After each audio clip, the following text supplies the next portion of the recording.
नमस्कार, स्वागत है एलएनएमयू नोट्स में। इस वीडियो में हम लोग बात करने वाले हैं वेव मोशन के बारे में। हम लोग पिछले वीडियो में डिस्कस कर चुके हैं कि स्टेशनरी वेव क्या होता है, उसका एनर्जी, उसके बाद इक्वेशन, ये सारा चीज़ हम लोगों ने डिस्कस किया। हालांकि वो जो स्टेशनरी वेव वगैरह है, स्टैंडिंग वेव या स्टेशनरी वेव है, वो हम लोगों को वेव मोशन में आगे पढ़ना चाहिए। लेकिन आप लोगों के सिलेबस के हिसाब से स्टेशनरी वेव जो है वो पिछले यूनिट में दिया हुआ था, इसीलिए उसको वहाँ पे भी डिस्कस कर लिया गया। लेकिन उसमें एक दो और टॉपिक जो है वो बचा हुआ है, उसको उसमें नहीं करके हम लोग वेव मोशन में करेंगे तो अच्छे से समझ आएगा और हम लोगों का नोट्स जो है एक सीरियल वाइज से जो है वो तैयार होगा। तो हम लोग आगे बढ़ते हैं वेव मोशन की तरफ।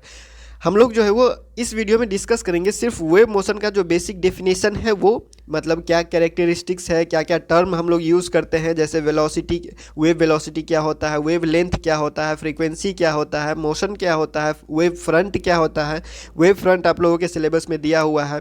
कितने टाइप का वेव मोशन होता है, mechanical waves, non mechanical waves, उसके बाद ट्रांसवर्स वेव, लॉन्गिट्यूडनल वेव, ये सारे चीज़ हम लोग जो है वो डिस्कस करेंगे इस वीडियो में। और नेक्स्ट से हम लोग जो है वो इक्वेशन पे चलेंगे, जो डिफरेंशियल इक्वेशन होगा वेव मोशन का या वेव का आप कहिए, उस हिसाब से हम लोग सिलेबस के हिसाब से आगे बढ़ेंगे। तो इसमें जो बहुत सारा चीज़ है वो अपने पिछले क्लास में क्लास 11-12 से पढ़ते हुए आ रहे हैं। वेव फ्रंट आप लोगों ने पहले भी पढ़ा हुआ है, या वेव आप लोगों ने पहले पढ़ा हुआ है, वेव मोशन भी पहले पढ़ा हुआ है। वेव फ्रंट का जो डेफिनेशन वगैरह होता है वो सारा चीज़ आप लोगों ने पहले क्लास 12-11 पे जो है वो पढ़ के आए हुए हैं। हम लोग सिर्फ इसको क्या कर सकते हैं, एक तरह से आप बोल सकते हैं, अगर आपको याद है तो आपका जो है वो ये एक तरह से रिवीजन हो जाएगा। अगर आपको नहीं याद है तो आप तरह से ये बीएससी में जो छोटा छोटा डेफिनेशन होता है वो आप यूज़ कर सकते हैं, ठीक है। तो सबसे पहले वेव मोशन क्या होता है या फिर वेव क्या होता है, तो देखिए उसको समझने से पहले आप इस तरह से समझ सकते हैं जो इस चैप्टर में चलने वाला है, कि जैसे हम लोग आजकल बात करते हैं, हम लोग को किसी से अगर बात करना होगा, जैसे हम लोग कोई एक शहर में रहते हैं ए, और बी शहर में किसी से बात करना है, तो हम लोग क्या कर सकते हैं, किसी से बातचीत करना है तो जो तरीका था हम लोगों के पास वो था कि एक तरह से हम लोग एक चिट्ठी लिख सकते हैं, पोस्ट के द्वारा चिट्ठी लिख के और पोस्ट कर सकते हैं, इसके पास जो है वो चिट्ठी पहुंच जाएगा।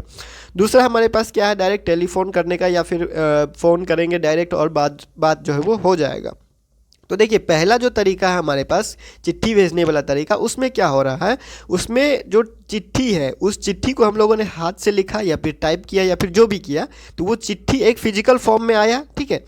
और उस चिट्ठी को इसके पास, ये बी के पास भेजा गया, और इस बी ने उस चिट्ठी को हाथ लगा के फिर उसमें पढ़ा कि क्या लिखा हुआ है, क्या मैसेज वगैरह है, ठीक है। तो एक तरीका ये हुआ। और इस चिट्ठी को अगर हम लोग पार्टिकल माने तो यहाँ पे क्या हुआ, पार्टिकल मूव किया, यहाँ से ए से लेके बी तक जो है वो पार्टिकल गया हम लोगों को मैसेज लेके, हम लोगों का मैसेज लेके। दूसरा तरीका अगर हम लोग टेलीफोन तरीका वाला यूज़ करें, तो टेलीफोन तरीका में क्या होगा, टेलीफोन तरीका या फिर मोबाइल फ़ोन जो भी आप कहिए, तो उसमें क्या होगा कि मान लीजिए हम लोग के यहाँ से फ़ोन में हम लोग जो आवाज़ निकालते हैं, जो हम लोग बोल रहे हैं, जो अभी आवाज़ आप सुन रहे हैं या फिर आप जो बोलते हैं, वो हमारे वोकल कॉर्ड से निकलता है। वोकल कॉर्ड से एक साउंड जनरेट होता है और वो साउंड हमारा फ़ोन में जाता है, और फ़ोन में कुछ ऐसा टेक्नोलॉजी है या फिर आप कहिए कि उसमें एक सिस्टम लगाया हुआ है जो आपके साउंड को कन्वर्ट कर देता है दूसरे फॉर्म ऑफ एनर्जी में। और वो फॉर्म ऑफ एनर्जी एटमॉस्फेयर के थ्रू, यानी हवा में, या फिर टेलीफोन से बात करें तो वायर से, तार के माध्यम से दूसरे तरफ जाता है, या फिर जहां पे सैटेलाइट है वहां पे जाएगा। अगर ट्रैवल हो रहा है, ट्रैवल होने का जो भी मीडियम है, चाहे हवा में हो रहा है चाहे तार में हो रहा है, तो वो क्या करेगा, उस दूसरे फॉर्म में एनर्जी चला गया, और उस एनर्जी को वो क्या करेगा, ट्रांसफ़र करेगा आपके बी तक, जिस भी दूसरे साइड जो भी बंदा बैठा हुआ है या जो भी सुन रहा है, उसके टेलीफोन तक या उसके मशीन तक, उसके मोबाइल फ़ोन तक ट्रांसफ़र करेगा। और वो फिर वहाँ से जो फॉर्म ऑफ एनर्जी था उसको ट्रांसफ़र करेगा साउंड में, और उसके कान तक वो पहुँचेगा। उसके बाद हमारे ईयर ड्रम में जो कुछ भी होता है, वहाँ से आपको यहाँ बी वाले को जो वो आवाज़ सुनाई देगा कि क्या हो रहा है। तो देखिए पहले तरीका में क्या किया, पार्टिकल गया, जिस पार्टिकल मतलब कि चिट्ठी को हमने हाथ से लिखा या फिर टाइप किया, फिर उसने खोला, हाथ से पढ़ा। इसमें क्या हुआ कि पार्टिकल ट्रांसफ़र हुआ हमारे मैसेज को लेके, यानी कि एनर्जी को लेके, ठीक है। लेकिन दूसरा तरीका में क्या हुआ, कुछ ट्रांसफ़र नहीं हुआ, सिर्फ हमारा एनर्जी ट्रांसफ़र हुआ, कोई मैटर ट्रांसफ़र नहीं हुआ, कोई ऐसा चीज़ ट्रांसफ़र नहीं हुआ जिसको हमने हाथ लगाया हो या हमने कुछ किया हो और वो ट्रांसफ़र हो गया हो बी तक। जैसे हम लोगों ने हाथ से अपने मोबाइल फ़ोन पकड़ा होता है या फिर टेलीफोन पकड़ा होता है, वो टेलीफोन उसके पास नहीं ट्रांसफ़र हो जाता है, हम जो बोल रहे हैं, जो आवाज़ दे रहे हैं, जो मैसेज दे रहे हैं, वो पहुंचता है इसके पास। ठीक है, तो पहला जो तरीका है वो पार्टिकल वाला तरीका है, और ये पार्टिकल वाला तरीका हम लोग डिस्कस नहीं करने वाले क्योंकि इसमें पार्टिकल ट्रांसफ़र होता है। जो दूसरा तरीका है वो है हमारा वेव, जो प्रिंसिपल मेथड होता है एक पॉइंट से दूसरे पॉइंट में मैसेज या एनर्जी ट्रांसफ़र करने का, उसका एक मेथड हमारे पास है वेव मोशन। ठीक है, उसका एक तरीका हमारे पास क्या है, वेव मोशन। प्रिंसिपल मेथड एक पॉइंट से दूसरे पॉइंट पे मैसेज एनर्जी ट्रांसफ़र करने का, जो किसी मीडियम के थ्रू, किसी मीडियम में, ठीक है, किसी मीडियम में एक पॉइंट से दूसरे पॉइंट तक, किसी एक मीडियम में एक पॉइंट से दूसरे पॉइंट तक एनर्जी ट्रांसफ़र करने का मेथड हमारे पास है वेव मोशन। ठीक है, wave motion is a special kind of motion in which there is not any transformation of material bodies but only transfer of energy takes place. Wave motion plays a important role in our daily life as we use it in for communication purpose. ठीक है, daily life में हम लोग जो है communication, आजकल तो mobile का बहुत ज़्यादा यूज़ हो चुका है, तो वहाँ पे भी आप जो है बेसिक एक डेली लाइफ एग्जांपल समझ सकते हैं। हमारा एक मोबाइल फ़ोन जो कम्युनिकेशन के लिए हम लोग इस्तेमाल करते हैं, मैसेज वगैरह जाता है, जो फ़ोन का साउंड वगैरह, एनर्जी ट्रांसफ़र हो रहा है, फिर एनर्जी एक फॉर्म से दूसरे फॉर्म में ट्रांसफ़र हो रहा है। ठीक है, तो ये सारा चीज़ आप क्या कर सकते हैं, इसमें समझ सकते हैं वेव मोशन यहाँ पर क्या कर रहा है, काम कर रहा है। ये सारा चीज़ ही वेव मोशन है। अब वेव मोशन को अगर कोई डिफाइन करना होगा या फिर अपने क्लास 12 में पढ़ा होगा, तो वेव मोशन क्या है, वेव एक डिस्टर्बेंस आपको कहा जाता है। हर जगह आप देखिएगा डिस्टर्बेंस ही लिखा हुआ रहता है। वेव के बारे में जब भी बात किया जाता है तो डिस्टर्बेंस ही लिखा जाता है।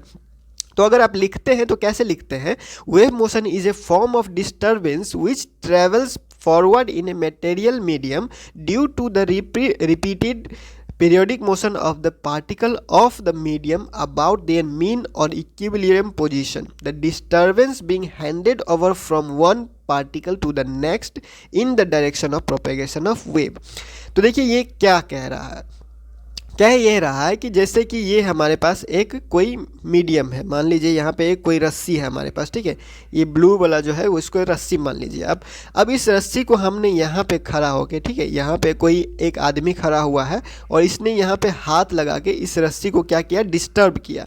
डिस्टर्ब कहने का मतलब क्या है, डिस्टर्ब कहने का मतलब हमारे पास ये हुआ कि जैसे ये रस्सी है और इस रस्सी को हमने अगर डिस्टर्ब किया तो ये थोड़ा सा उठा, ठीक है, थोड़ा सा उठा और मान लीजिए ऐसे है। ठीक है, तो ये क्या हुआ, यहाँ पे देखिए, यहाँ पे क्या होगा हमारे पास, ये जो पार्टिकल है, इसमें जो पार्टिकल है, ये 1 2 3 4 मान लीजिए ऐसे जो है वो इस रस्सी पे, इस रस्सी का पार्टिकल ऐसे है। ठीक है, इस रस्सी का ऐसे पार्टिकल है।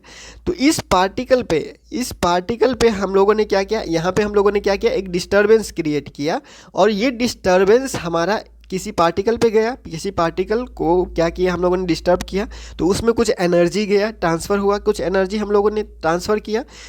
तो एनर्जी जो ट्रांसफ़र होता है वो एक पार्टिकल से दूसरे पार्टिकल पे ट्रांसफ़र होगा, लेकिन ये पार्टिकल ट्रांसफ़र नहीं होगा। देखिए समझिए इस बात को कि जैसे यहाँ पे कोई पार्टिकल है, इसको हम लोगों ने डिस्टर्ब किया, यहाँ पे थोड़ा से साइज़ बड़ा करते हैं ताकि इसको समझ में आए ठीक से। तो ये हमारे पास पार्टिकल है 1 2 3 4। ठीक है, तो हम लोगों ने जब डिस्टर्ब किया तो डिस्टर्ब करने के बाद हमारे पास ऐसा कुछ बनता है, या फिर ऐसे आप कह सकते हैं। तो यहाँ पे जो पार्टिकल का पोजीशन है, जो पार्टिकल का पोजीशन है वो चेंज नहीं हुआ। पार्टिकल 1 पे था तो 1 पे ही रहा, 2 पे था तो 2 पे ही रहा, लेकिन हो सकता है कि वो यहाँ पे आ गया हो, लेकिन इसका मोशन जो डिस्प्लेसमेंट है वो बढ़ गया। जो इसने जो कुछ डिस्प्लेसमेंट किया है, इसका जो पोजीशन है, ये जो पोजीशन है, ये पोजीशन यहाँ पे इसने ट्रांसफ़र नहीं किया अपना। ये पोजीशन इसका यहीं पे रहेगा, इसका पोजीशन यहीं पे रहेगा, इसका जो मीन पोजीशन था इसके अबाउट ही ये क्या करेगा, मोशन करेगा। ये होगा तो ये यहाँ पे होगा, ये होगा तो यहाँ पे होगा। ये बस अपने पॉइंट के अराउंड, यहाँ पे है तो यहाँ पे, यहाँ पे, यहाँ पे, यहाँ पे, यहाँ पे, यहाँ पे, यहाँ पे, यहाँ पे, ऐसे ऐसे, मतलब up down up down up down up down motion करेगा अपने पोजीशन के अराउंड ही। ये अगर हमारे पास अगर पार्टिकल है कोई, तो पार्टिकल जो होगा वो मोशन करेगा up and down, up and down, up and down, ठीक है। Particle up and down motion करेगा अपने ही पोजीशन के अबाउट। वो अपना जो पार्टिकल होता है वो कहीं जाता नहीं है, वो वेव जो बनता है वो जाता है। अब ये पार्टिकल को हम लोगों ने डिस्टर्ब करते हैं तो इसके पास कुछ एनर्जी होता है, ये उस एनर्जी को ट्रांसफ़र करता है दूसरे पार्टिकल पे, फिर दूसरा पार्टिकल एनर्जी ट्रांसफ़र करता है तीसरे पार्टिकल, फिर तीसरा चौथा पे, फिर चौथा पाँचवा पे, ऐसे करके एनर्जी ट्रांसफ़र हो रहा है। वेव का जो मोशन है वो क्रिएट हो रहा है, लेकिन हमारा जो पार्टिकल है वो ट्रांसफ़र नहीं होता है इस केस में, ठीक है। यहाँ पे क्या लिखा हुआ, which travel forward in a material medium due to the repeated periodic motion of particle of the medium about their mean position. Particle जो है वो मीन पोजीशन के अबाउट ही क्या करता है, ऑसिलेट करता है, ठीक है।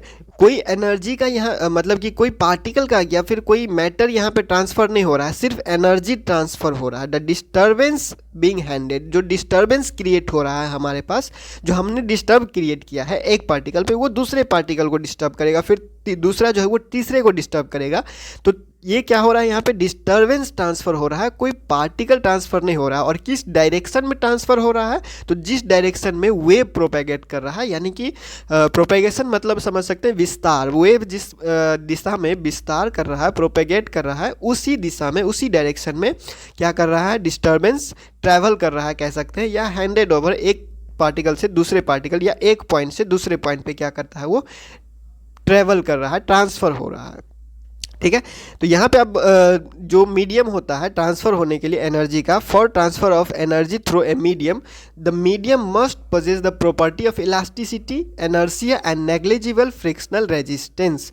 तो ऐसा मतलब ऐसा जो जहाँ पे होगा, जिस मीडियम में होगा, उस मीडियम का क्या प्रॉपर्टी होना चाहिए, उस मीडियम का प्रॉपर्टी ये होना चाहिए कि वो इलास्टिक प्रॉपर्टी शो करे, उसके बाद एनर्सिया शो करे, और फ्रिक्शनल रेजिस्टेंस, दो रेजिस्टेंस होता है जो फ्रिक्शन होता है वो लगभग ना के बराबर हो, लगभग ना के बराबर, या फिर कह सकते हैं कि नहीं हो। जो प्रॉपर्टी है इलास्टिसिटी और इनर्शिया होना जरूरी है, तभी ये आपको ये वाला जो वेव मोशन होगा, ये जो एनर्जी ट्रांसफ़र हो रहा है वो शो करेगा, ठीक है। तो कैरेक्टरिस्टिक्स में हम लोग अच्छे से देखेंगे और धीरे धीरे डिटेल में पढ़ेंगे। वेव्स कितने टाइप के होते हैं और क्या क्या वेव्स होता है, क्या डेफिनेशन होता है, वो सारा चीज़ हम लोग धीरे धीरे आगे जो है वो डिस्कस कर रहे हैं। वेव फ्रंट भी आने वाला है। The propagation of disturbance may be taken as transfer of energy without any transfer of mass और मटेरियल मीडियम। वही चीज़ कहा जा रहा है कि जो डिस्टर्बेंस होता है, जो डिस्टर्बेंस का प्रोपेगेशन यानी जो डिस्टर्बेंस ट्रेवल हो रहा है, may be taken as transfer of energy, उसको हम लोग ले सकते हैं एनर्जी ट्रांसफ़र के रूप में without any transfer of mass, किसी मास या मटेरियल के ट्रांसफ़र किए बिना, ट्रांसफ़र हुए बिना, ठीक है। आगे बढ़ते हैं तो हमारे पास टाइप्स ऑफ वेव्स आता है कि कितने तरह के वेव्स हमारे पास होते हैं। तो देखिए, वेव्स कहने को तो तीन तरह के होते हैं, मैकेनिकल वेव या फिर elastic wave, non mechanical wave या फिर इलेक्ट्रोमैग्नेटिक वेव, या फिर मैटर वेव होता है एक, ठीक है, मैटर वेव होता है एक, जिसको हम लोग के सिलेबस में इसके बारे में कोई चर्चा नहीं है, जब होगा तब हम लोग डिस्कस करेंगे। फिलहाल मैटर वेव को जो है वो बस आप समझ के रखिए कि एक मैटर वेव भी होता है, मैकेनिकल, नॉन मैकेनिकल और मैटर वेव भी होता है। मैकेनिकल वेव को इलास्टिक वेव भी कहा जाता है, नॉन मैकेनिकल वेव को इलेक्ट्रोमैग्नेटिक वेव या EMW भी कहा जाता है। और मैटर वेव को मैटर वेव क्यों कहा जाता है, तो उसमें देखिए इलेक्ट्रॉन प्रोटॉन का कॉन्सेप्ट आ जाता है, और इलेक्ट्रॉन प्रोटॉन हम लोगों को पता है कि वो हम लोग मानते हैं वो एक कॉन्स्टिट्यूटिंग मैटर है, यानी कि उससे चीज़ें बनती है, ठीक है। तो और उससे बनने वाली वेव्स को मैटर वेव बोलते हैं, जिसका डिटेल हम लोग बाद में डिस्कस करेंगे, जब सिलेबस आएगा तब देखा जाएगा। अब इस चीज़ को समझते हैं, मैकेनिकल वेव्स और नॉन मैकेनिकल वेव्स क्या होता है और हम लोगों को पढ़ना क्या है। तो देखिए, हम लोगों को मेनली सिर्फ मैकेनिकल वेव्स पे अभी ध्यान देना है कि मैकेनिकल वेव्स क्या होता है, कितने तरह के होते हैं, क्या इक्वेशन वगैरह जो हम लोग डिस्कस करेंगे वो मेनली मैकेनिकल वेव्स पे ही रहेंगे। और मैकेनिकल वेव्स जो गवर्न होता है वो न्यूटन्स लॉ पे होता है। तो मैकेनिकल वेव्स जब हम लोग पढ़ेंगे तो इसमें जो भी लॉ वगैरह लगेगा वो वैलिड होगा किस तरह से, न्यूटन लॉ के हिसाब से, ठीक है। न्यूटन्स का जो भी लॉ है वो यहाँ पे उसी तरह से ये क्या करेगा, मैकेनिकल वेव्स उसी यही क्या करेगा, गवर्न करेगा इसको, ठीक है। नॉन मैकेनिकल वेव या ये इलेक्ट्रोमैग्नेटिक वेव जो है वो मतलब कि लाइट वेव, एक्सरे, ये सारा चीज़ जो होता है वो इसमें आता है। इसको हम लोग पढ़ेंगे नहीं, बस जानेंगे कि इलेक्ट्रोमैग्नेटिक होता क्या है और इसका एग्जांपल देख लेंगे, लेकिन ये डिटेल में है नहीं। जो डिटेल में सिलेबस में है वो पढ़ेंगे। इलेक्ट्रोमैग्नेटिक वेव जब आएगा, EMW इलेक्ट्रिसिटी मैग्नेटिज्म पढ़ेंगे, वो ऑप्टिक्स आएगा यानी लाइट वाला जो चैप्टर आएगा उसमें जो है वो ये सारा चीज़ निकल के आएगा, तब हम लोग डिस्कस करेंगे। फिलहाल हम लोग पढ़ रहे हैं सिर्फ मैकेनिकल वेव्स पे ध्यान देंगे और इसका डिफिनेशन वगैरह और एग्जाम्पल वगैरह देख लेंगे। और मैकेनिकल वेव्स में ही कह सकते हैं हमारे पास टाइप्स होता है ट्रांसवर्स वेव का और लॉन्गिट्यूडनल वेव का। ठीक है, लॉन्गिट्यूडनल वेव और ट्रांसफर वेव एक तरह का वेव मोशन है। ठीक है, ट्रांसवर्स वेव मोशन और लॉन्गिट्यूडनल वेव मोशन। ठीक है, ये मैकेनिकल वेव या इलास्टिक वेव का मोशन दो तरह का होता है, ट्रांसवर्स वेव मोशन और लॉन्गिट्यूडनल वेव मोशन। तो ये वेव है और ये वेव मोशन का टाइप है। देखिए, ये वेव का टाइप है और ये वेव मोशन का टाइप है। आगे हम लोग डिस्कस करेंगे कि क्या होता है क्या नहीं होता है, तो यही चीज़ यहाँ पे लिख दिया गया है। ठीक है, अब आगे बढ़ते हैं। तो इसका ये चीज़ तो आपको कह ही दिया गया है, what is propagating in wave motion, यानी वेव मोशन में क्या प्रोपेगेट करता है, किस चीज़ का विस्तार होता है। क्योंकि हम लोगों ने कहा पार्टिकल प्रोपेगेट नहीं करता है, यानी पार्टिकल मूव नहीं करता है एक पोजीशन से। पार्टिकल अपना पोजीशन नहीं छोड़ता है, एक ही अपने पोजीशन के अराउंड ही मोशन करता है, यानी ऑसिलेट करता है अप एंड डाउन। ठीक है, तो इसमें लिख दिया गया है उसी चीज़ को कि in the case of wave motion it is not matter that is propagated but it is only state of motion of the matter that is propagated from one point two the another point in the medium. एक medium में एक point से दूसरे point तक जो transfer होता है वो क्या है, स्टेट ऑफ मोशन है, मैटर नहीं है, कोई पार्टिकल है या फिर कुछ भी है वो ट्रांसफ़र नहीं हो रहा है। स्टेट ऑफ मोशन, उसका जो फेज होगा, जो मोशन है, उसका जो स्थिति है वो ट्रांसफ़र हो रहा है। और हम लोग ये भी कह सकते हैं कि वेव मोशन में जो है वो मोमेंटम एंड एनर्जी ट्रांसफ़र हो रहा है या फिर प्रोपेगेट हो रहा है। ठीक है, तो इस चीज़ को ध्यान में रखिएगा, अगर ऑब्जेक्टिव पूछा जाए तो आप कह सकते हैं। कैरेक्टरिस्टिक्स ऑफ वेव मोशन के बारे में बात कर लेंगे, क्या क्या कैरेक्टरिस्टिक्स होता है वेव मोशन का। एक वेव मोशन होने के लिए क्या क्या कैरेक्टरिस्टिक्स ज़रूरी है, होना चाहिए, तब जो है वो आप उसको कह सकते हैं कि हाँ ये वेव मोशन है या फिर यहाँ पे वेव मोशन हो रहा है।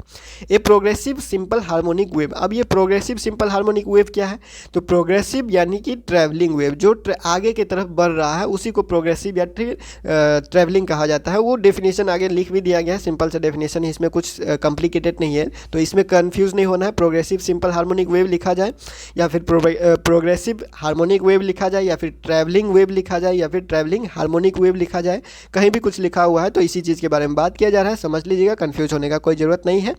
तो progressive simple harmonic wave is that whose amplitude remain constant with time. तो ऐसा वेव जिसका एम्पलीट्यूड कांस्टेंट रहता है समय के साथ, उसको प्रोग्रेसिव सिंपल हार्मोनिक वेव कहा जाता है। जो सिंपल हार्मोनिक मोशन में भी हम लोगों ने देखा हुआ था, वहाँ पर भी बहुत सारे चीज़ हम लोगों ने डिस्कस किया हुआ था। पहला पॉइंट देख लेते हैं, क्या है, a wave is a form of disturbance which propagate in a medium. तो यही चीज़ कहा जा रहा है कि वेव क्या है, एक फॉर्म है डिस्टर्बेंस का एक प्रकार है जो क्या होता है, मीडियम में ट्रांसफ़र होता है, मतलब कि डिस्टर्बेंस ट्रांसफ़र होता है, वही क्या है, वेव मोशन है। ठीक है, वेव है। Only the wave travel forward whereas the particle of the medium simply oscillate about their mean position. सिर्फ वेव ट्रांसफ़र होता है, मतलब कि वेव आगे जाता है, पार्टिकल जहाँ है वहीं रहता है, उसी पोजीशन के अबाउट क्या करता है, वो ऑसिलेट करता है। There is a definite phase difference between any two consecutive particle, यानी एक पार्टिकल से दूसरे पार्टिकल, एक पार्टिकल के डिस्प्लेसमेंट से दूसरे पार्टिकल के डिस्प्लेसमेंट का जो फेज डिफरेंस होगा वो कांस्टेंट होगा, रेगुलर होगा, जितना एक पे है उतना दूसरे पे भी होगा। ठीक है, यही चीज़ कह रहे हैं कि जो फेज डिफरेंस होगा एक पार्टिकल के डिस्प्लेसमेंट से दूसरे पार्टिकल के डिस्प्लेसमेंट के बीच में, वो क्या होगा, रेगुलर होगा, कांस्टेंट होगा या फिर डेफिनेट होगा, जिस तरह से आप लिखना चाहे, समझना चाहे, समझ सकते हैं। The velocity of the wave is different from the velocity of the particle. जो वेव का वेलोसिटी है और जो पार्टिकल का वेलोसिटी है वो दोनों अलग अलग है, यही कह रहा है। The wave travel with a uniform या फिर कांस्टेंट वेलोसिटी। वेव जो ट्रैवल करता है उसका जो वेलोसिटी होता है वो क्या होता है, कांस्टेंट होता है। ठीक है, कांस्टेंट होता है या फिर यूनिफॉर्म, जो वेव का वेलोसिटी है वो वही रहेगा, चेंज नहीं होगा। पार्टिकल का वेलोसिटी चेंज होता है, तो पार्टिकल का वेलोसिटी जो है वो मैक्सिमम होगा किस पे, मीन पोजीशन पे, और जीरो होगा एक्सट्रीम पोजीशन पे। ठीक है, तो एक्सट्रीम पोजीशन क्या है, ये वाला एक्सट्रीम पोजीशन हुआ, और ये क्या है हमारे पास मीन पोजीशन, ये क्या है मीन पोजीशन। ठीक है, तो मीन पोजीशन पे क्या होगा मैक्सिमम वेलोसिटी, और एक्सट्रीम पोजीशन पे क्या होगा जीरो या फिर minimum velocity. Wave motion is possible only in the media which have the property of elasticity and inertia. ये पहले भी कह दिया गया कि वेव मोशन उस मीडियम में पॉसिबल है जिसका जो प्रॉपर्टी शो करता है किसका, इलास्टिसिटी का और इनर्शिया का। इनर्शिया कहने का मतलब ये हुआ कि जो एनर्जी को होल्ड करके रख सकते, थोड़ा पकड़ के रख सकते हैं थोड़ा देर के लिए, थोड़े ही देर के लिए, लेकिन क्या कर सकता है एनर्जी को होल्ड करके रख सके, उस चीज़ को आप जो है वो इनर्शिया की तरह समझ सकते हैं। The energy of the vibrating particle of the extreme position is wholly potential and the mean position wholly kinetic।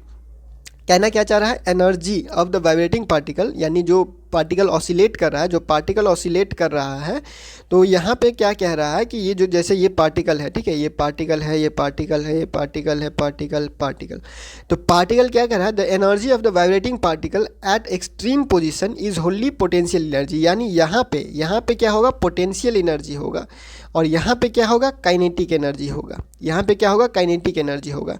तो आप ये कह सकते हैं कि पहले पोटेंशियल एनर्जी में आता है, फिर काइनेटिक एनर्जी में आता है, फिर पोटेंशियल एनर्जी में आता है, फिर काइनेटिक एनर्जी में आता है। इस तरह से एनर्जी ट्रांसफ़र होता है और हमको वेव मोशन देखने को मिलता है। समझ गए? The energy of the vibrating particle at extreme position is Holi potential. जो एक्सट्रीम पोजीशन पे पार्टिकल का एनर्जी होगा वो पोटेंशियल एनर्जी होगा, और मीन पोजीशन पे जो पार्टिकल का एनर्जी होगा वो काइनेटिक एनर्जी होगा। When a wave travel in a medium, there is a flow of energy without any transfer of matter। ये चीज़ तो बार बार वही कहा जा रहा है कि पार्टिकल जब वेव ट्रैवल कर रहा है किसी मीडियम में तो एनर्जी ही फ्लो करेगा, मैटर या फिर कोई भी चीज़ पार्टिकल वगैरह है तो वो ट्रांसफ़र नहीं करेगा।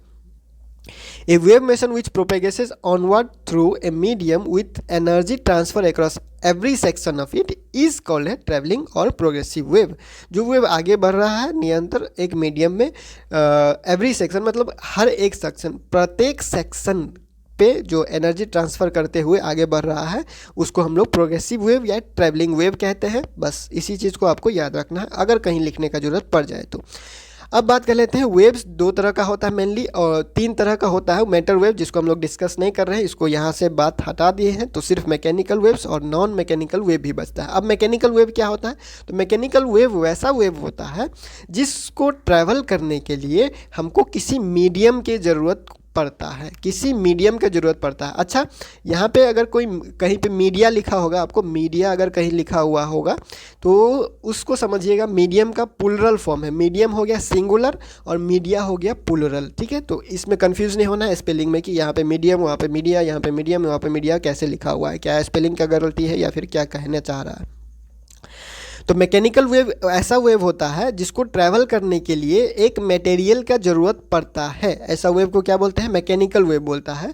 The medium for the propagation of wave through it must possess the following properties. वही चीज़ फिर से कहा जा रहा है कि ये प्रॉपर्टी होना चाहिए, इलास्टिक होना चाहिए और पार्टिकल पोजेस इनर्शिया। इलास्टिक क्यों होना चाहिए, तो जैसे रबर होता है, हम लोगों ने देखा हुआ है, रबर को हम लोग क्या करते हैं, अगर इतना बड़ा रबर है, अगर इसको हम लोग यहाँ से यहाँ तक खींच देते हैं तो और खींच के छोड़ देते हैं तो फिर यहाँ से यहाँ तक अपना पोजीशन ले लेता है। तो ठीक इसी तरह का एक प्रॉपर्टी होना चाहिए। और इनर्शिया इनर्शिया का मतलब, इनर्शिया कहने का मतलब क्या होना चाहिए कि यहाँ पे इनर्शिया का मतलब है कि कुछ एनर्जी कुछ समय के लिए होल्ड करना चाहिए। देखिए, जब एक पार्टिकल दूसरे पार्टिकल को एनर्जी ट्रांसफ़र करेगा तो वो कुछ समय एनर्जी होल्ड करेगा और तब अपने सक्सीडिंग पार्टिकल, आगे वाले पार्टिकल को क्या करेगा, ट्रांसफ़र करेगा एनर्जी। ठीक है, तो अगर किसी के पास ऐसा प्रॉपर्टी नहीं है तो वो एनर्जी ट्रांसफ़र नहीं कर सकेगा और हमारे पास वेव नहीं बनेगा, वेव का मोशन हम लोग को देखने को नहीं मिलेगा। मटेरियल मीडिया कहने का मतलब सॉलिड, लिक्विड, गैस, इसमें तीनों आ जाता है। तो आगे बढ़ते, मैकेनिकल वेव हो चुका है। मैकेनिकल वेव में क्या है कि मैकेनिकल वेव जो है वो मतलब वेव जिसको प्रोपेगेट करने के लिए, मैकेनिकल वेव यानी वो वेव जिसको प्रोपेगेट करने के लिए, मीडियम में प्रोपेगेट करने के लिए, ट्रैवल करने के लिए एक मीडियम का ज़रूरत हो, वैसा वेव को मैकेनिकल वेव कहा जाता है। प्रॉपर्टी हमारे पास ये लिखा हुआ है। ठीक है, इलास्टिसिटी बता दिया गया कि हेल्प करता है किसमें, अपने ओरिजिनल पोजीशन को रीगेन करने में या फिर उसका डिफॉर्मेशन फिर से वापस लाने में। इनर्शिया क्या करेगा, होल्ड, एनर्जी को होल्ड करने में क्या करेगा, मदद करेगा और उसको जो है वो अपने आगे वाले पार्टिकल को ट्रांसफ़र करने में मदद करेगा, इसीलिए ये दोनों प्रॉपर्टी होना ज़रूरी है। मैकेनिकल वेव का एग्जांपल के बारे में बात करें तो मैकेनिकल वेव का एग्जांपल हमारे पास है sound wave, water wave, waves in string या रोप्स। ये सबसे सिंपलेस्ट एग्जांपल है, बहुत ही ज़्यादा हम लोगों को दिमाग लगाने की ज़रूरत नहीं पड़ेगा याद करने के लिए। साउंड, वाटर और जो रस्सी या फिर किसी धागे वगैरह में वेव बनता है, वैसा वेव मैकेनिकल वेव है, और यहाँ पे हम लोग जो है वो न्यूटन्स लॉ वगैरह जो है आराम से लगा सकते हैं, ठीक है। नॉन मैकेनिकल वेव्स या फिर इलेक्ट्रोमैग्नेटिक वेव्स, तो इस चीज़ के बारे में ज़्यादा पढ़ना तो है नहीं, लेकिन डेफिनेशन और एग्जांपल चेक कर लेते हैं, बाकी अगर काम आए आगे तो देख लेंगे, यहाँ डिस्टर्ब नहीं करेगा डेफिनेशन क्या होता है। नॉन मैकेनिकल वेव वैसा वेव होता है ठीक मैकेनिकल वेव का उल्टा। नॉन मैकेनिकल है तो इसको कोई मीडियम ज़रूरत नहीं पड़ेगा अपने ट्रैवलिंग के लिए, मतलब कि वैसा वेव जो किसी मीडियम में जिसको ट्रैवल करने के लिए, वैसा वेव जिसको ट्रैवल करने के लिए किसी भी मीडियम का ज़रूरत नहीं पड़ता है, वो स्पेस में भी ट्रैवल कर सकता है, वैसा वेव को क्या बोलते हैं, नॉन मैकेनिकल वेव या फिर इलेक्ट्रोमैग्नेटिक वेव। जैसे कि लाइट जो स्टार होता है, जो तारा है हमारे पास स्पेस में, वहाँ से लेके हम लोगों के पास जो है वो क्या आता है, लाइट आता है, उस तारे को हम लोग देखते हैं, तो वो जो लाइट आ रहा है स्पेस में, हम लोग को पता है कि स्पेस तो खाली जगह है, स्पेस में कुछ है नहीं, तो फिर कुछ है नहीं तो ट्रांसफ़र कैसे कर रहा है, तो ऐसा वेव जो ट्रांसफ़र करता है बिना किसी मीडियम के ट्रांसफ़र कर सकता है, उसको हम लोग क्या बोलते हैं, नॉन मैकेनिकल वेव, ठीक है। तो इसका एग्जांपल है जितना भी लाइट वेव है, जितना भी लाइट वेव है वो सारा नॉन मैकेनिकल वेव है। रेडियो वेव्स, माइक्रोवेव, एक्सरे, ये सारा चीज़ क्या है, नॉन मैकेनिकल वेव। अब देखिए नॉन मैकेनिकल वेव के बारे में तो हम लोग को सिलेबस में ज़्यादा पढ़ना है नहीं, तो ये यहीं पे ख़त्म करते हैं, बाद में अगर आगे ज़रूरत पड़े तो वो तो डिस्कस किया ही जाएगा, लेकिन हम लोग सिर्फ मेनली अब फोकस करने वाले हैं मैकेनिकल वेव के बारे में। ऐसा वेव जिसको ट्रांसफ़र होने के लिए मीडियम की ज़रूरत होता है, ठीक है, जो बिना मीडियम का ट्रैवल नहीं कर सकता है, ऐसा वेव को जैसे एग्जांपल दिया गया साउंड वेव, वाटर वेव या फिर रस्सी जो धागे वगैरह में वेव बनता है, वो वाला जो एग्जाम्पल है वो मैकेनिकल वेव में आता है। और मैकेनिकल वेव जो है वो गवर्न करता है क्या, गवर्न कर सकते हैं हम लोग किससे, जो है वो न्यूटन्स लॉ, ठीक है।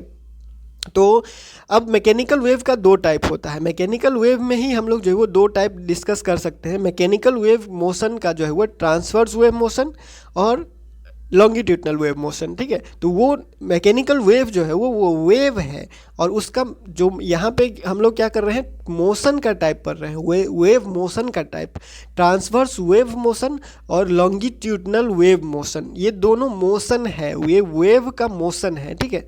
वो वेव मैकेनिकल वेव है और ये ट्रांसवर्स वेव मोशन है, वेव का मोशन है। इस चीज़ में कंफ्यूज नहीं होना है कि 2 से 4 कैसे हो चुका है, क्योंकि मैकेनिकल वेव भी आ गया, नॉन मैकेनिकल वेव भी आ गया, ट्रांसवर्स वेव भी आ गया, या फिर आपके पास लॉन्गिट्यूडनल वेव भी आ गया, तो ऐसे तो 4 वेव हो गया। तो इस चीज़ को ध्यान में रखना है कि मैकेनिकल वेव या नॉन मैकेनिकल वेव वो वेव है, ठीक है, और ये वेव मोशन है, ट्रांसवर्स वेव मोशन और लॉन्गिट्यूडनल वेव मोशन। तो यहाँ पे कंफ्यूज नहीं होना है। तो ट्रांसवर्स वेव मोशन क्या होता है, in this type of wave motion, इस तरह का जो वेव मोशन होता है, जो इसमें जो पार्टिकल होता है वो अप एंड डाउन क्या करता है, ऑसिलेट करता है अपने मीन पोजीशन के अबाउट। डायरेक्शन क्या होता है इसका, परपेंडिकुलर होता है, ये राइट एंगल होता है जिस डायरेक्शन में वेव ट्रैवल कर रहा है, ठीक है। तो जिस डायरेक्शन में वेव ट्रैवल कर रहा है उस डायरेक्शन के परपेंडिकुलर या राइट एंगल पे पार्टिकल जो होता है वो क्या करता है, अप एंड डाउन मोशन करता है। इस तरह का वेव मोशन को ट्रांसवर्स वेव मोशन कहा जाता है, ठीक है। In this type of wave motion the particle of the medium oscillate up and down about their mean position या फिर इक्विलिब्रियम पोजीशन। देखिए मीन पोजीशन कहिए, इक्विलिब्रियम पोजीशन कहिए, या फिर फिक्स पोजीशन या फिक्स पॉइंट कहिए, सारा चीज़ सेम ही है, ठीक है। At the right angle to the direction of propagation of wave, wave जिस डायरेक्शन में ट्रैवल कर रहा है उसके परपेंडिकुलर डायरेक्शन में राइट एंगल पे अप एंड डाउन मोशन करता है पार्टिकल। इस तरह का वेव मोशन को हम लोग बोलते हैं ट्रांसवर्स वेव मोशन, ठीक है।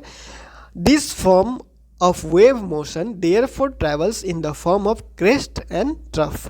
क्रेस्ट क्या होता है, ट्रफ क्या होता है, आप लोगों ने पहले पढ़ा हुआ है, नहीं पढ़ा हुआ है यहाँ पे सारा डेफिनेशन लिखा हुआ है, उसके लिए आपको कोई टेंशन लेने वाली बात नहीं है। एग्जाम्पल के बारे में बात करें तो वेव ट्रैवलिंग अलोंग ए स्ट्रेच स्ट्रिंग, ठीक है, स्ट्रिंग धागा जो वही चीज़ कहा जा रहा है, या फिर रस्सी आप कहिए, तो उसमें जो वेव ट्रैवल करता है वो वेव ट्रांसफर वेव है।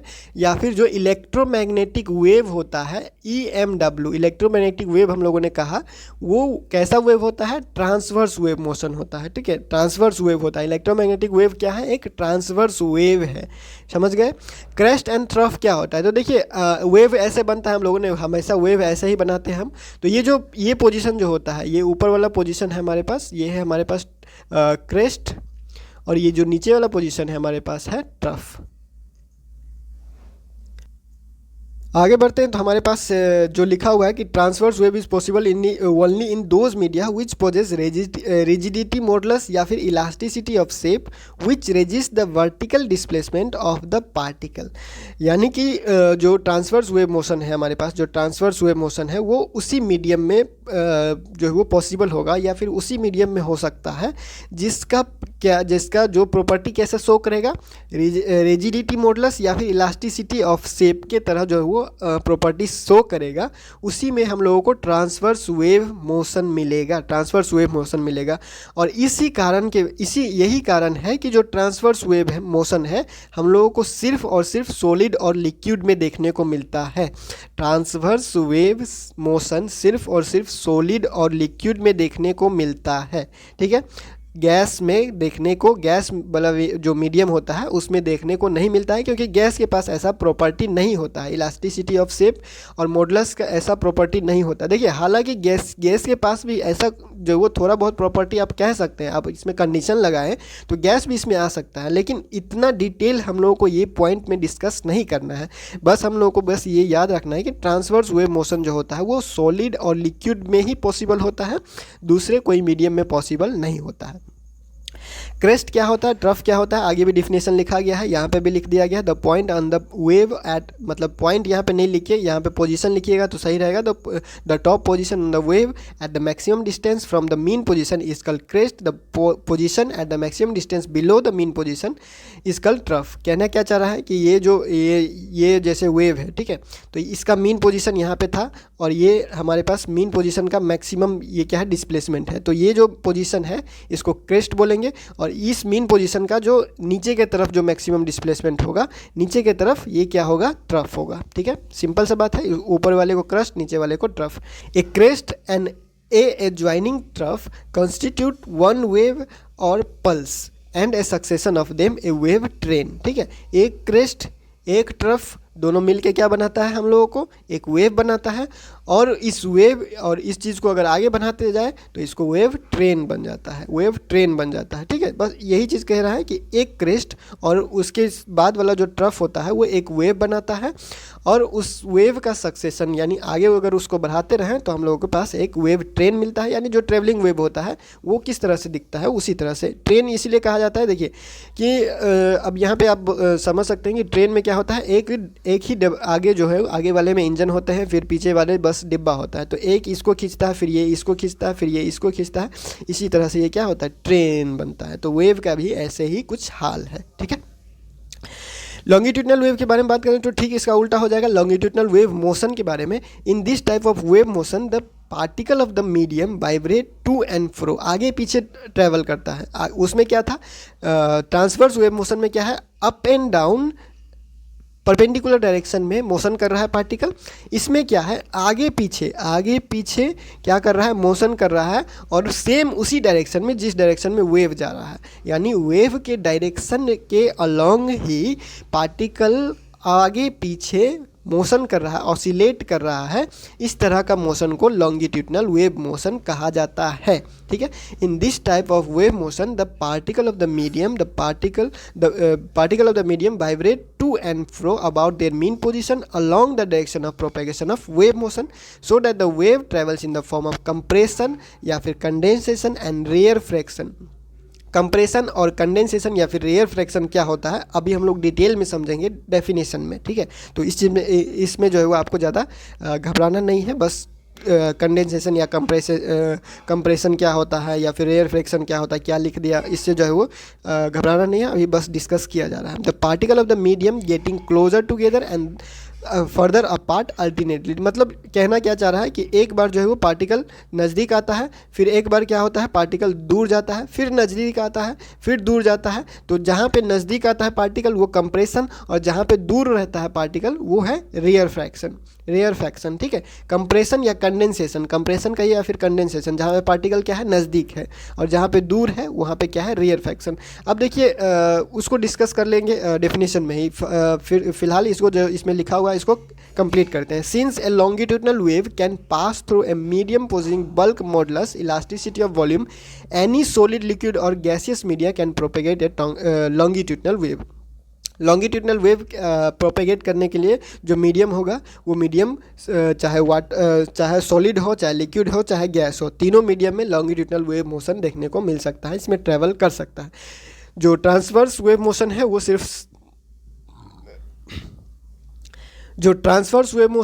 सिर्फ हम लोगों को सॉलिड और लिक्विड में देखने को मिलेगा, और जो लॉन्गिट्यूडनल वेव मोशन है वो हम लोगों को सॉलिड, लिक्विड और गैस तीनों में देखने को मिलेगा।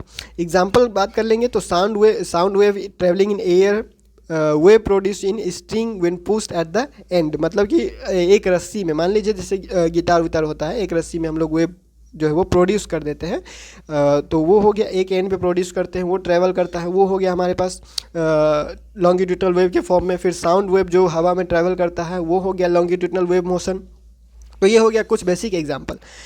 अब बात करते हैं वेव फ्रंट, जो आपके सिलेबस में मेनली लिखा हुआ है, एक टर्म लिखा हुआ है, सबसे पहला ही टर्म लिखा हुआ है वेव मोशन। वेव मोशन के जो यूनिट में पहला टर्म है wave front.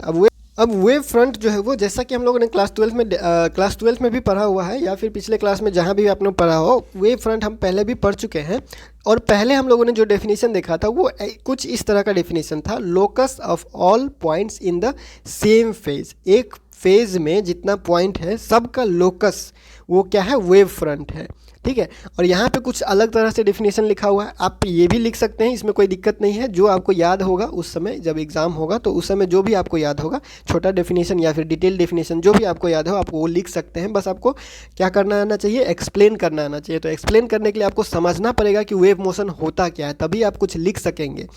When a wave propagates through a medium, a plane or a surface on which all the points of the medium are in identical state of motion at a given instant is called wave front। ये चीज़ से बहुत हो सकता है समझ में आया ही ना हो कि क्या लिखा हुआ है। तो सबसे पहले समझ लेते हैं वेव फ्रंट होता क्या है, क्या किस टाइप का वेव फ्रंट होता है, कैसा वेव फ्रंट होता है। तो समझ लीजिए, मान लीजिए ये एक पॉइंट सोर्स है, ठीक है। ऐसे नहीं, बस जो कॉमन एग्जांपल लिया जाता है उससे समझते हैं। ये वाटर है, ठीक है, वाटर है, और इस वाटर में हम लोगों ने क्या किया, ड्रॉप किया, क्या, एक पत्थर हम लोग मान लेते हैं, एक पत्थर हम लोगों ने क्या किया, यहाँ पे ड्रॉप किया। तो पत्थर जब हम लोग पानी में गिराते हैं तो इस तरह से हम लोगों को वेव देखने को मिलता है, इस तरह से, ठीक है। इस तरह से क्या होता है, हम लोगों को एक वेव देखने को मिलता है, ये थोड़ा सा उठा हुआ रहता है, ठीक है। तो हाँ, इस तरह से हम लोग को क्या मिलता है, एक वेव। अगर हम लोग पत्थर को गिरा देते हैं तो इस तरह से हम लोग को क्या मिलता है, वेव देखने को मिलता है। तो अब देखिए इसी चीज़ से समझिए, ये जो बन रहा है ना, ये जो बन रहा है सर्कल टाइप का, ये स्फेरिकल वेव फ्रंट है, ये है वेव फ्रंट। ये क्या है, वेव फ्रंट। और शेप क्या है इसका, स्फेरिकल है। शेप क्या है इसका, स्फेरिकल है। तो देखिए जैसे ये एक पॉइंट सोर्स है, मतलब कि ये एक पॉइंट सोर्स है जहाँ से वेव जनरेट हो रहा है, ठीक है, वेव जनरेट हो रहा है। तो वेव कुछ ऐसे जनरेट हो रहा है, मतलब कि ये डायरेक्ट हो जाएगा। तो पहले हम लोग समझते हैं, यहाँ से देखिए, यहाँ से जो वेव बनेगा, वहाँ से जो वेव बनेगा, मान लीजिए यहाँ पे पार्टिकल, यहाँ पे पार्टिकल, यहाँ पे पार्टिकल, यहाँ पे पार्टिकल, यहाँ पे पार्टिकल। तो ये जो पार्टिकल्स है, 1 2 3 4 जितने भी पार्टिकल्स हैं यहाँ पे, ये पार्टिकल क्या है, एक सेम फेज में है। ये पार्टिकल क्या है, सेम फेज में है। फिर यहाँ पे कुछ पार्टिकल होगा, वो एक सेम फेज में होगा, ठीक है। ये एक पार्टिकल होगा, यहाँ पे एक पार्टिकल होगा, ये सेम फेज में होगा। फिर यहाँ पे पार्टिकल होगा, वो भी सेम फेज में होगा, ठीक है। तो जो सेम फेज में जितना भी पार्टिकल्स है, इस सब पार्टिकल को अगर हम लोग मिला दें, तो इस सब पार्टिकल को अगर हम लोग मिला दें ऐसे, तो ये क्या बन जाता है, वेव फ्रंट बन जाता है, वेव फ्रंट बन जाता है, ठीक है। इसी चीज़ को कहा जाता है locus of all point in the same phase. एक फेज में, एक सेम फेज में जितने भी पॉइंट हैं, अगर हम लोग सबको मिला दें, ठीक है, सबको अगर हम लोग मिला दें, तो सबको मिलाने के बाद जो कहा जाएगा उसको वो वेव फ्रंट कहा जाएगा, वेव फ्रंट कहा जाएगा। अब इस वेव फ्रंट का बनने का जो शेप होता है वो हमारे पास स्फेरिकल होता है, सिलिंड्रिकल होता है या प्लेन भी होता है। तो स्फेरिकल और सिलिंड्रिकल और प्लेन वेव फ्रंट कब बनता है, कैसे बनता है, उसको समझिए। वेव फ्रंट हो गया कि जो मान लीजिए जो पॉइंट है, जो जहाँ से वेव जनरेट हो रहा है और वहाँ पे जो कुछ पॉइंट होगा और उस जो जितने पॉइंट एक फेज में होगा सब पॉइंट को हम लोग क्या करेंगे, मिला देंगे, तो हम लोगों को वेव फ्रंट मिल जाएगा। ठीक है, वेव फ्रंट मिल जाएगा। अब वो वेव फ्रंट का जो शेप होगा वो मेनली हमारे पास स्फेरिकल, सिलेंड्रिकल और क्या होता है, प्लेन होता है। एग्जाम्पल के रूप में स्फेरिकल, सिलेंड्रिकल, वेव फ्रंट लिख दिया गया है। अगर हम लोग ये स्फेरिकल, सिलिंड्रिकल वेव या फिर प्लेन वेव फ्रंट कैसे बनता है या फिर कैसा होता है, अगर उसको विजुअलाइज करने की कोशिश करें तो देखिए उसको समझना पड़ेगा आपको कि एक पॉइंट सोर्स है मान लीजिए। ठीक है, अगर एक पॉइंट सोर्स है, ये पॉइंट सोर्स है और यहाँ से वेव जनरेट हो रहा है, वेव जनरेट हो रहा है, तो जो वेव ऐसे जनरेट होगा, वेव ऐसे जो जनरेट होगा, ऐसे जनरेट होगा, यहाँ पे जितने भी पॉइंट है सबको हम लोगों ने मिला दिया, फिर यहाँ पे जो जितने भी पॉइंट है सबको मिला दिया, तो इसको हम लोगों ने, तो ये किस तरह से एक शेप मिला हम लोग को, एक स्फेरिकल शेप मिला, तो ये हो गया स्फेरिकल वेव फ्रंट, इसमें कोई दिक्कत नहीं है। अब सिलिंड्रिकल वेव फ्रंट क्या है, तो देखिए सिलिंड्रिकल वेव फ्रंट जो बनता है उसका जो सोर्स होता है वो होता है एक लाइन सोर्स होता है, एक लाइन सोर्स होता है। स्फेरिकल वेव फ्रंट जो बनता है उसका एक सोर्स होता है पॉइंट सोर्स, ठीक है, वो पॉइंट सोर्स से जनरेट होता है। और जो सिलिंड्रिकल वेव फ्रंट होता है वो लाइन सोर्स से जनरेट होता है, लाइन सोर्स से जनरेट होता है। देखिए तो ये लाइन भी क्या होगा, छोटे छोटे पॉइंट से बना होगा, एक पॉइंट सोर्स से ही तो मिल के ये लाइन बना है। छोटा छोटा अगर लाइन हम लोग बनाएं और उस छोटा छोटा पॉइंट अगर लोग बनाएं और उस पॉइंट को अगर हम लोग ऐसे जोड़ दें, ठीक है, तो ये क्या हो जाएगा, एक लाइन बन जाएगा, एक लाइन बनेगा। तो इस लाइन सोर्स से जो जनरेट होगा, जिस तरह का वेव फ्रंट बनेगा, वो वेव फ्रंट होता है सिलिंड्रिकल वेव फ्रंट। अब ये बनता कैसे है, तो देखिए जैसे ये एक पॉइंट सोर्स है, ठीक है, यहाँ पे एक पॉइंट है, मान लीजिए इसको अगर हम लोग ठीक से समझें तो यहाँ पे मान लीजिए एक पॉइंट है, ये एक पॉइंट हो गया, ये एक पॉइंट हो गया, हम लोग थोड़ा दूर में बना रहे हैं ताकि समझ में आए, ठीक है, तो ये एक पॉइंट हो गया। अब इस पॉइंट सभी यहाँ पे बहुत नज़दीक नज़दीक होता है, हम लोग जो है वो क्या कर रहे हैं, अलग अलग कर रहे हैं ताकि समझ में आए। ये एक पॉइंट है, ये पॉइंट है, ये पॉइंट है, ये पॉइंट है। अब इस पॉइंट से जो क्या होगा, सिलिंड्रिकल वेव पॉइंट से जो जनरेट होगा, जिस तरह का वेव फ्रंट होगा वो स्फेरिकल होगा। अभी हम लोगों ने कहा कि पॉइंट सोर्स से जिस तरह का जो वेव फ्रंट जनरेट होगा उसको हम लोग वेव फ्रंट बोलेंगे, स्फेरिकल वेव फ्रंट बोलेंगे। तो ये पॉइंट है, तो यहाँ से क्या होगा, एक स्फेरिकल बनेगा, फिर यहाँ से एक स्फेरिकल बनेगा, इस पॉइंट के अराउंड स्फेरिकल बनेगा, फिर ये जो पॉइंट है उसके अराउंड भी स्फेरिकल बनेगा, उसके अराउंड भी क्या करेगा, स्फेरिकल बनेगा, फिर ये जो पॉइंट है इसके अराउंड भी स्फेरिकल बनेगा, और ये जो पॉइंट है इसके अराउंड भी स्फेरिकल बनेगा। इस तरह से जितने भी पॉइंट होता है, एक लाइन में जितना भी पॉइंट होगा, सब में क्या होगा, एक स्फेरिकल वेव फ्रंट बनेगा। अब इस स्फेरिकल वेव फ्रंट को अगर हम लोग ठीक से देखें तो ये इस तरह से दिखाई देगा। तो इस तरह से दिखाई देने का मतलब क्या है, एक सिलेंडर का शेप ले रहा है, सिलिंड्रिकल शेप, ठीक है, तो यही क्या हो जाता है, हम लोग के पास सिलिंड्रिकल वेव फ्रंट देता है। इसी तरह से हम लोग को सिलिंड्रिकल वेव फ्रंट मिलता है, ठीक है। अब जो प्लेन वेव फ्रंट होता है वो कहाँ से मिलता है, प्लेन वेव फ्रंट हम लोगों को मिलता है जो सोर्स है, लाइट का जो सोर्स होता है उसके बीच का जो डिस्टेंस होता है वो बहुत ज़्यादा होता है। कहने का मतलब क्या हो गया, ये पॉइंट सोर्स है मान लीजिए, ठीक है, ये पॉइंट सोर्स है और यहाँ से कुछ वेव बन रहा है, कुछ वेव फ्रंट बन रहा है, सिलिंड्रिकल वेव फ्रंट बनता है, हम लोग को पता है, ऐसे बनता है, फिर ऐसे, ये अगर आप इसको आगे बढ़ा दीजिए, ठीक है, फिर ऐसे बनेगा, फिर ऐसे बनेगा, फिर ऐसे बनेगा, फिर ऐसे बनेगा, फिर ऐसे बनेगा, फिर ऐसे बनेगा, फिर ऐसे बनेगा। इस तरह से क्या होगा, यहाँ से स्फेरिकल वेव फ्रंट बनते जाएगा, इस तरह से, इस तरह से, इस तरह से, ठीक है। तो देखिए इस पॉइंट सोर्स से और इसका डिस्टेंस, ठीक है, बहुत ज़्यादा है, इस पॉइंट सोर्स से इसका डिस्टेंस बहुत ज़्यादा है, ठीक है, या फिर इस पॉइंट सोर्स से इसका डिस्टेंस ज़्यादा है, या फिर इसका डिस्टेंस ज़्यादा है, तो धीरे धीरे जो आगे बढ़ेगा उसका डिस्टेंस क्या होगा, और कम होते जाएगा और कम होते जाएगा और धीरे धीरे ऐसे हो जाएगा, धीरे धीरे क्या हो जाएगा, ऐसे हो जाएगा, समझ गए। तो इसका डिस्टेंस यहाँ से यहाँ तक बहुत ज़्यादा हो गया, जिसके कारण से जो कर्वेचर है वेव फ्रंट का, इस वेव फ्रंट का जो कर्वेचर है, ये जो कर्व हो रहा है, जो कर्वेचर है वो क्या हो जाता है, कम हो जाता है, ठीक है, कम हो जाता है। तो ये सीधा इस तरह से दिखने लगता है, इसी को प्लेन वेव फ्रंट कहा जाता है, समझ गए।